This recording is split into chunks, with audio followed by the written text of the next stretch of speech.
Mari belajar dari Italia. Apa yang sebenarnya terjadi di Italia? Apa yang bisa kita jadikan contoh agar tidak terjadi di Indonesia?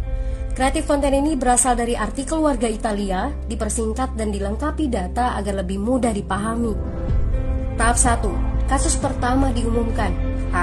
Itu cuma flu. Apa pentingnya pakai masker? Orang-orang ini cuma lebay. Saya kan sehat, gak bakal ketularan. Gak usah panik lah.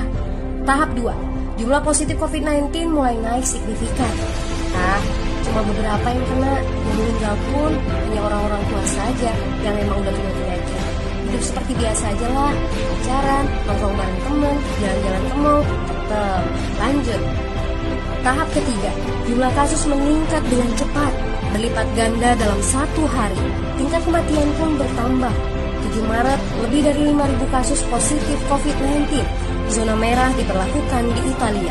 Wilayah yang dikarantina hampir 25% dari luas Italia. Sekolah dan universitas tutup, tapi tempat kerja, bar, dan restoran masih buka. Sementara itu, 75% wilayah lain masih menganggap enteng COVID-19. Anjuran mencuci tangan ada di mana-mana, tapi sekadar anjuran dan tak banyak yang melakukan. Tahap 4, jumlah kasus meningkat pesat. Sekolah dan universitas ditutup selama sebulan. Darurat nasional pun diberlakukan. Rumah sakit menambah kapasitas, seluruh kamar dibersihkan untuk memberi ruang bagi pasien COVID-19. Tapi tak ada cukup dokter dan perawat. Ada terlalu banyak kasus pneumonia, terlalu banyak pasien perlu ICU, tapi ruangannya sudah habis, ventilator habis. Pada titik ini seperti kondisi dalam perang, dokter harus memilih siapa yang akan diobati berdasarkan peluang bertahan hidup. Itu berarti pasien lanjut usia dan punya penyakit bawaan seperti hipertensi, diabetes, stroke tidak masuk prioritas karena tidak ada lagi ruang. Sistem layanan kesehatan seketika runtuh.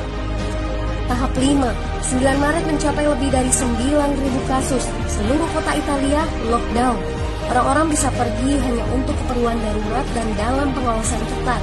Semua bisnis masih dibuka karena jika tidak, ekonomi akan runtuh. Itu kebijakan pemerintah. Mulai ada ketakutan, orang-orang mulai memakai masker dan sarung tangan. Tapi tetap saja, ada anak-anak yang merasa jagoan, masih ingin uji nyali. Pergi ke restoran rame-rame, hangout bareng, minum-minum dan lain sebagainya. Tahap 6. 2 hari kemudian pemerintah Italia berubah pikiran. Semua bisnis harus tutup. Bar, restoran, pusat perbelanjaan, semua jenis toko, kecuali supermarket dan apotek. Penyebabnya, karena dalam sehari yang positif bertambah lebih dari 2.000 kasus. Penduduk yang mau keluar rumah harus mendapat surat izin. Surat izin ini didapatkan dari pos pemeriksaan polisi yang disebar di berbagai lingkungan. Yang melanggar bisa kena denda 3,3 juta rupiah. Bagi pasien positif yang tidak mau mengkarantina diri, bakal dituntut dengan pasal pembunuhan, hukuman 1-12 tahun penjara. 21 Maret jumlah korban meninggal di Italia terus meningkat melampaui Cina.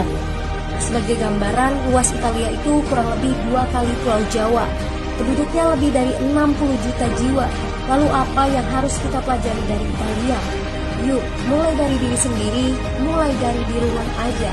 Jaga kebersihan lalu isolasi diri dan keluarga. Tidak keluar rumah kecuali sangat penting. Ini saatnya memulai solidaritas. Yang mampu harus mulai membantu yang tidak mampu. Ini adalah bentuk usaha dan doa kita semua. Semoga badai corona ini segera berlalu. Mari memulai kekompakan dengan membagikan informasi ini. Di rumah aja, mari belajar dari Italia.